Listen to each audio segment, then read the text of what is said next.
Hi, Misha here, and as promised, we're going to do a CNR video, a milsurp video. Slow things down a bit, but also speed it up once in a while in this video. This isn't going to be just a table talk. For a lot of us, one of our first guns, probably our first milsurp bolt action, was an M9130, commonly called the Mosin Nagant. This is rightfully considered a rather big, heavy gun, with an overall length of over 48 inches and a barrel of roughly 29 and a weight of 9 pounds. It matches its 7.62x54 rimmed 54R cartridge. Pretty standard 5-shot magazine bolt gun. This was the version produced in the millions for World War II. But today we're going to talk about the original 1891 version, produced in the millions for World War I. And this one you've seen in several videos. It was given to me a long time ago by a good friend, and it was built towards the beginning of the war in Russia. But this one recently came in the store. It was built in 1917 by Remington under contract from Russia. So I thought it would be a good, fun topic to talk about the Remington Mosins, as well as the ones made by New England Westinghouse. And since we have ammo, we'll take it to the range. At least we'll try to. It's a 100-plus-year-old gun. We'll see how it goes, shooting modern ammo. But first, if you could, please like, share, and subscribe. And if you'd like to help support the channel, please check out the link to the Patreon page. Let's move into it. The M1891 was Russia's first smokeless powder military rifle. It was really an outgrowth of several conflicts that Russia got into in the 1870s, 1880s. They considered updating their old Berdan guns, but it wasn't really doing. So in 1889, a trials session was held, and Leon Nagant from Belgium submitted a design, as he was, quite popular and familiar with the Russian Tsarist court, imperial court. But unfortunately for him, a Russian captain, Sergei Mosin, also submitted a design. There were others, but these are the two top contenders. And in the beginning, it was actually the Nagant that won out, but there was a reassessment. Some of it was just, they were kind of going for the hometown boy, the Russian.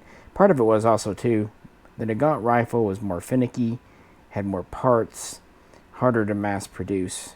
But on the other hand, the Mosin rifle wasn't as reliable and dependable. I know today we think of bolt actions as all those things, but, it's a machine. And like any machine, there were failure points.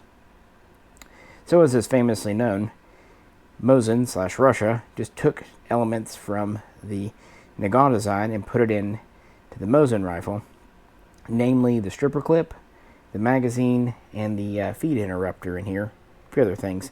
And Nagant did complain, and he was paid a royalty sum to kind of make him hush up. And obviously he wasn't too bent out of shape, because he would go on to get the Nagant revolver contract and all that stuff. But that's why these are not actually called Mosin Nagants in Russia. They're just called Mosin rifles. Either way, the 3-line rifle for the 30 caliber it fired was adopted in 1891. Production was set up in 1892 through the rest of the decade. It would be produced at Izhevsk, Tsarist, and Tula. But early on, just to kind of get things going, a contract was signed to build 500,000 in France for Russia. And by the time of the Russo-Japanese War, they had built nearly 4 million of these.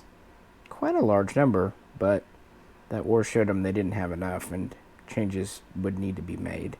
One of the earliest changes was actually adding this upper handguard.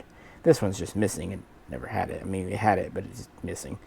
But early guns actually didn't have an upper. They looked a lot like this. That's why the upper handguard is kind of ad hoc attached to the design.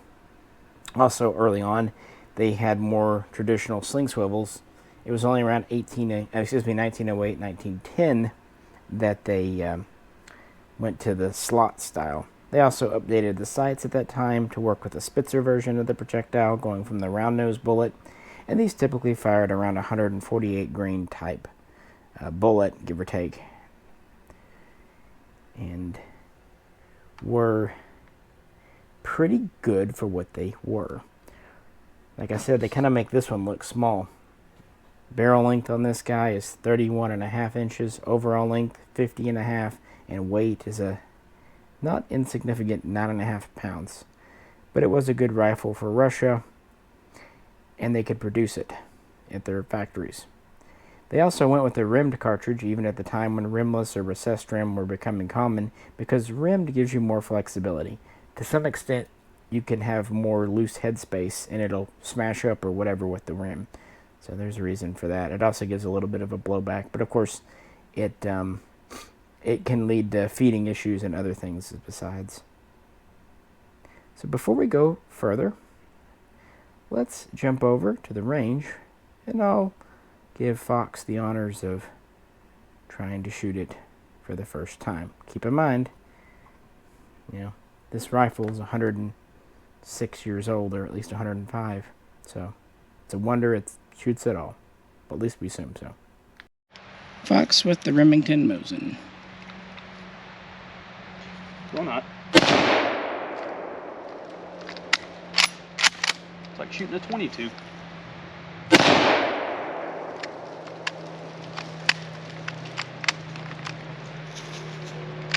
You and your slings too. I actually did not put that one on. I cannot get it to run back. The bolt? Yep. I'll pause it. Good old Mosin sticky boat. There are multiple causes and several conjectures. Some could be cosmoline or other stuff that's not cleaned out, grime and whatnot. Also, if a non-matching bolt or poor headspace is in there, that can do it. And just in general, just the age of the gun and whatnot, and also operation. There are lots of potential causes. Kind of depends on the gun, but that's just kind of all part of the fun of trying to shoot an old gun, guys. Had a bit of Mosin sticky bolt there. Sticky bolt.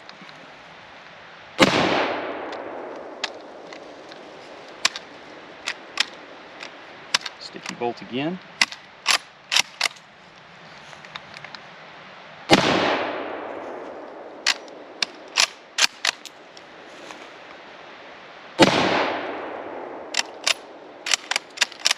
Clear.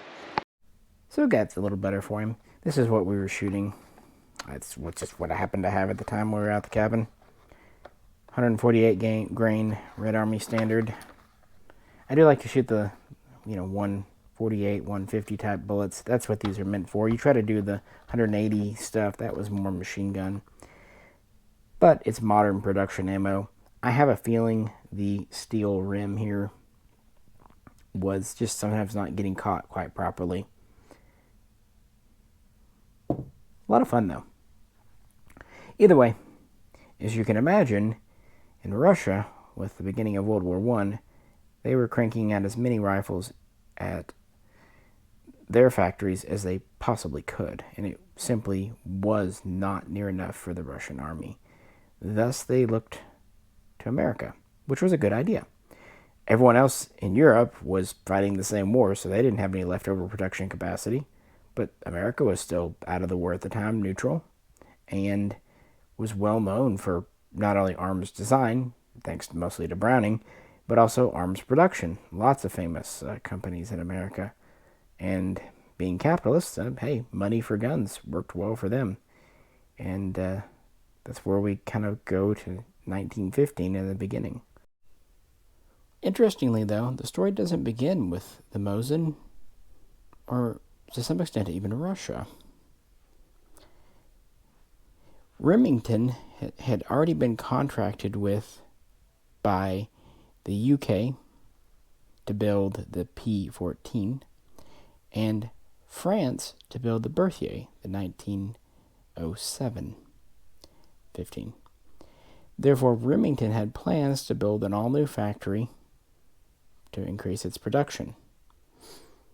Russia first turned to Winchester, and that's where we end up with the 1895 lever-action musket, but chambered for 7.62 by 54 rimmed.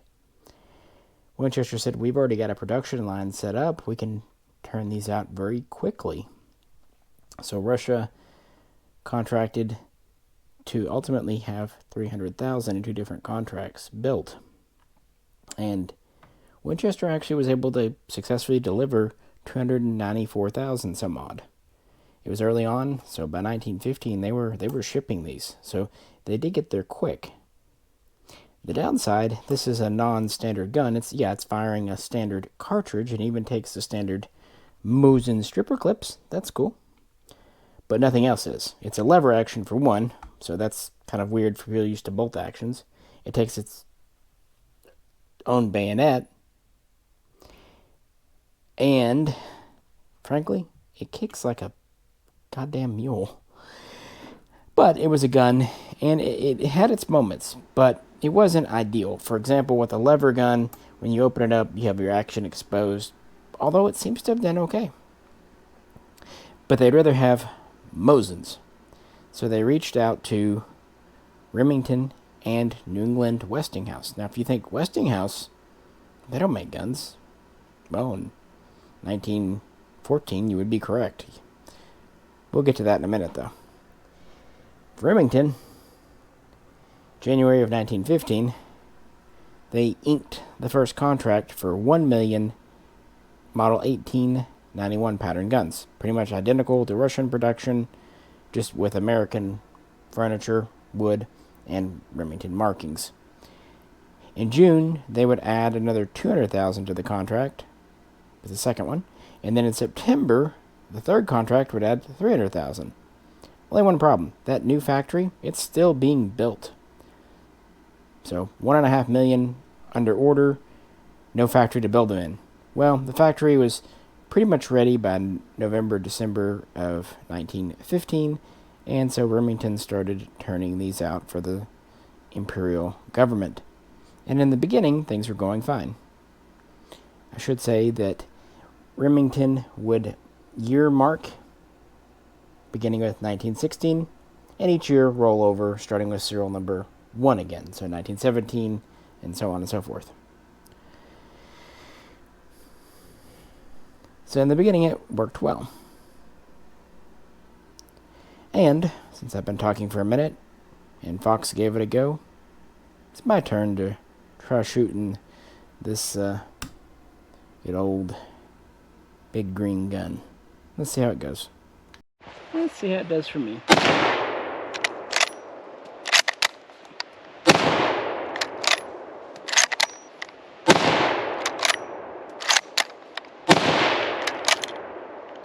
Get out of there. I'm glad I broke it in for you. You did. Firing a Mosin always takes me back. Nice, comfy steel butt plate and explosions and yeah. Seems like with these, with the sticky bolt issue, either you get a good grab on it and it's no problem, or you don't and it fights with you. I think it's because of how the extractor is grabbing the rim. You can also, of course, run into rim lock. I was pretty careful not to do that out there, but even I almost caught myself doing it. It's easier when you're using a clip, but I didn't have any charges with me. Here's that, the lever action with its guts exposed, see what I mean? These surprisingly seemed okay, but yeah. So, New England Westinghouse. 1914, they did not have a gun manufacturing, but they ended up purchasing the Stevens Company, and eventually another one known as the Fox Company, because they had designs on producing Mausers for the nation of Serbia. That came to nothing. But luckily, in 1915, they were offered a contract by the Russians for 1 million Mosins. So that was a stroke of great luck, or at least they thought so, because they had already invested money and had no clients. Now, Russia and New England Westinghouse had relations thanks to the Russian Railroad. Russia had recently modernized, going to rail systems, kind of going away from being an agrarian culture to trying to industrialize. It was still very rural, very agrarian at the time, but they were on their way. So they had a good relationship, and if you can't tell, that's how the Tsarist court worked. It was definitely nepotism, favoritism, and that's how Westinghouse got a contract just like Remington, even if they were not an established maker. The contract also allowed for up to 800,000 more to be added to the order, something that Russia jumped at in August of the same year. So at this point, we have 1.5 million ordered from Remington and 1.8 million ordered from New England Westinghouse. And the New England Westinghouse guns would crank up production around the same time. Again, they've been gearing up since 1914 to make guns, but they wouldn't do the year marks. All of the Westinghouse guns you'll find will be marked 1915 because that's when the contract was signed, not delivered. So, yeah, different way of doing things. And there's some other small markings differences, but essentially same gun, same barrels, same style of everything. And deliveries. The first deliveries would go A-OK. But February 1917, the Tsarist government would be overthrown, and a provisional government would step in. And at this point, really only the first batches had been sent over. Around 150,000 from Remington, 250,000 from New England Westinghouse. Deliveries would continue this year, but the provisional government pretty much was stalling on paying. But also still, since America was about to enter the war, and Russia soon became our ally, at least on paper, and since Remington and Westinghouse had invested so much, they kept shipping, although in smaller quantities, a lower rate. Again, I'm going off the top of my head, but best I can recall, around 500,000 Remingtons were sent to Russia, most of them making it, but again, wartime, and slightly more Westinghouse were sent over. I don't quite remember. Either way, some were sent up until the time of the Bolsheviks taking over in October. So the last shipments would get there in November because they were already en route. With the communists in control, shipments would absolutely stop. And that left the companies with a problem. They had undelivered guns, and they needed the money for them. Remington had built, out of the contract, at least 800,000, and New England Westinghouse had built at least 1 million. So what are they going to do? Only about half of the guns have been delivered, and even those weren't all paid for. In fact, a great number were not. Well, of course, this is when the U.S. government would step in and try to help out, but they didn't really know what they needed to do with them either. But it's just an interesting story. Nevertheless, sorry, my cord got hooked. See, they hooked my cord. It's like it would mud in the trench. Good old guns.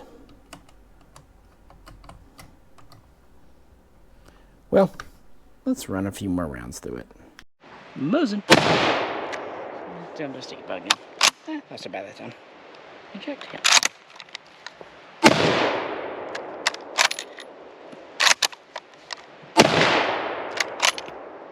I guess I could have cleaned the Cosmo out before we did this. Fun this way.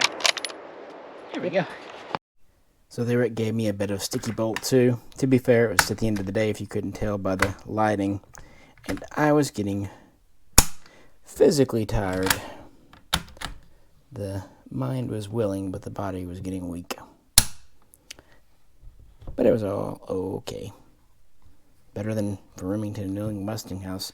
So after the Bolsheviks took over, of course the guns that went over to Russia would get passed around and used. It's worth pointing out that Russian inspectors in America at the factories didn't help their cause. They were extremely picky about inconsequential things like wood grain and stuff, kind of being jackasses about it. French inspectors were similarly with the Berthiers. They were really piggy with the 1907s. I once owned a Remington 1907 Berthier. I don't have it anymore. Kind of wish I did. Gorgeous gun, but for some reason they didn't like them. But the Brits were fine with the P14s. Sticky build or not, they're a lot of fun to shoot.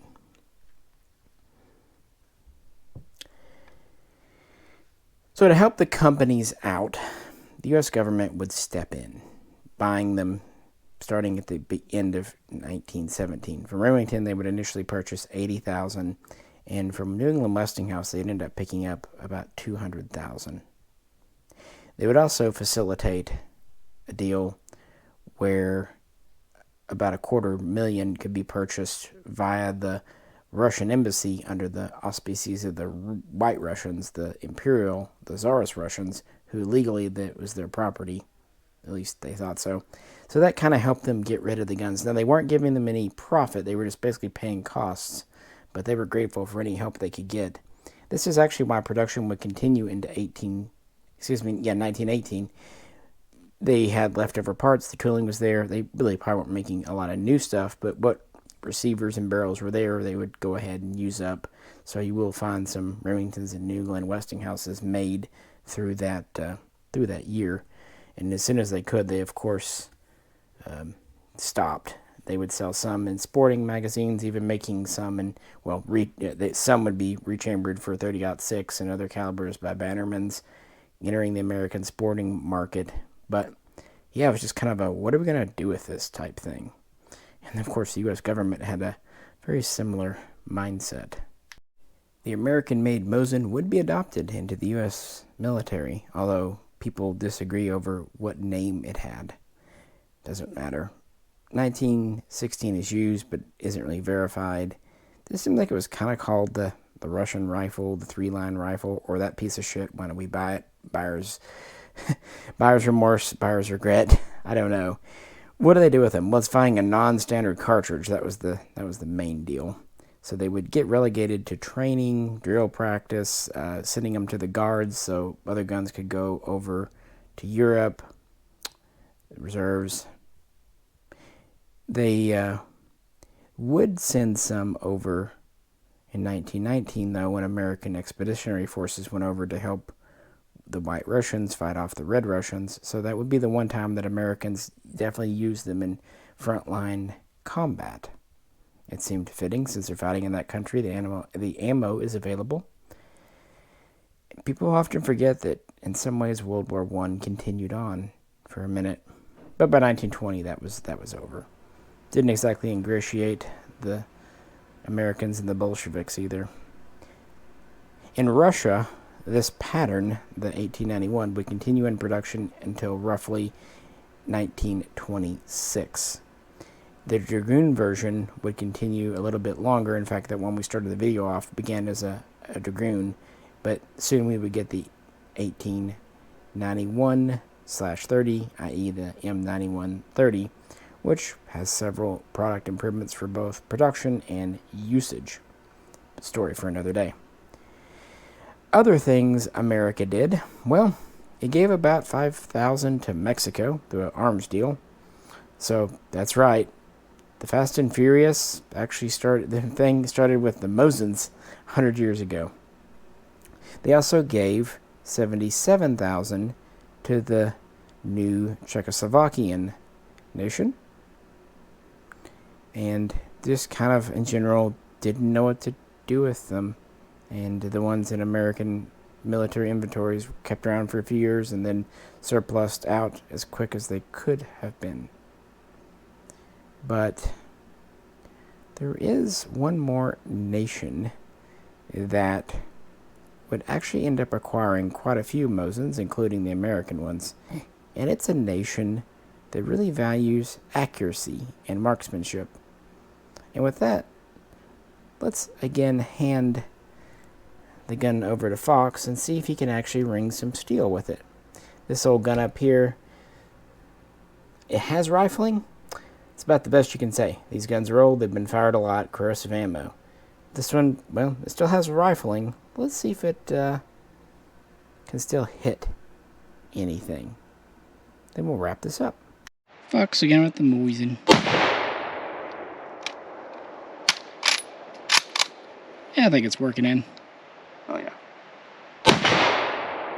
Knock the dog out of that target.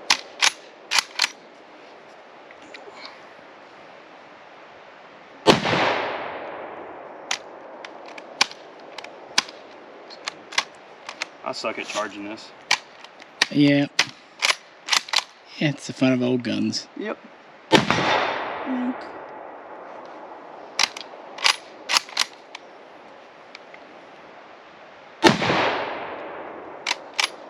Clear. Yeah, seems like you're getting the hang of it. She still shoots pretty straight and definitely with a punch for her age. Probably better than a human would at over 100 years. It's fun, and seems like the sticky bolts a little bit still intermittent, but working its way out. I mean, Lord knows the last time this gun was fired. Probably should have cleaned it. It's more fun this way. You know, as Fox pointed out, the sling is on here, and you'll notice it has these wire swivels. That's because this spent some time in Finland. Here's another one. This is another M91, as the Finns called it. Notice the swivels. They actually went in and filled the slot on this one. Because another group of folks that weren't real crazy about the Bolsheviks were the Finns. They declared independence in 1917, and after a brief struggle with Russia, were essentially granted it. And they discovered afterwards they had about 190,000 Mosins of all types in their inventory. And a lot of them would end up being Remington and New England Westinghouse, just based on kind of how where Russia had sent their existing ones. And adding to that, throughout the 1920s and 30s, Finland would buy Mosins from other European nations that ended up with them because of World War I or because of reparations after World War I, including Czechoslovakia, who originally had been given some. So it's possible that some went from America, Czechoslovakia, to Finland. Either way, they added about 175,000 more to their inventory before 1940. Now, nearly 400,000 might sound like a lot, but a lot of them were pretty ragged out, even bad bores. And they would have their barrels replaced. Some of the early Finnish guns would have barrels made by Sig, then Tikaskoski would make some. And so you would lose the shank markings then. So we don't, unless you pull the receiver out, necessarily know. A lot of Finn guns were built on different receivers, even some old French receivers turn up. But if the barrel was good, they'd leave it on and just do some light work like adding the sling swivels, sometimes remarking the sides from arshins to meters, what have you. And while Finland would end up making quite a few parts, they would never make receivers. They were all Russian or French or American for that matter. So we actually get a lot of the Remington and Westinghouse guns thanks to Inner Arms, who brought over a lot of stuff from Finland in the 1950s. And that's why a lot of them are not import marked, like this one here. Nothing under the barrel, nothing on the receiver. So even though, yeah, it's missing its cleaning rod and upper handguard, it's pretty cool that it's unadulterated in a lot of ways. It's a very honest Finn example, reworked and put back into service. Could have been used in the Winter War or the Continuation War, World War II for Finland. Who knows? Long history and an interesting one. And as we've shown in this video, it still at least shoots. And I'm sure the sticky bolt could be remedied, and I'm sure it's just not as accurate as it once was, but yeah, who of us is? But really enjoy Finn guns. We've done videos covering the M91, the M24, of course the M39, and so on and so forth. But I just thought I'd bring this out for a quick little comparison just to show you these swivels. And I thought this would be a nice change of pace, since we had some 7.62 are already out for a different gun. Kind of at the last minute, I decided to throw this one in the rig. So that's why it wasn't cleaned or anything. That said, we took the chance. You shouldn't, kids. Always be safe. As I tell customers, with any old CNR gun, it's best to have a gunsmith check it over before actually shooting it. So don't be like we were. Just having fun, though, guys. So, what do you think?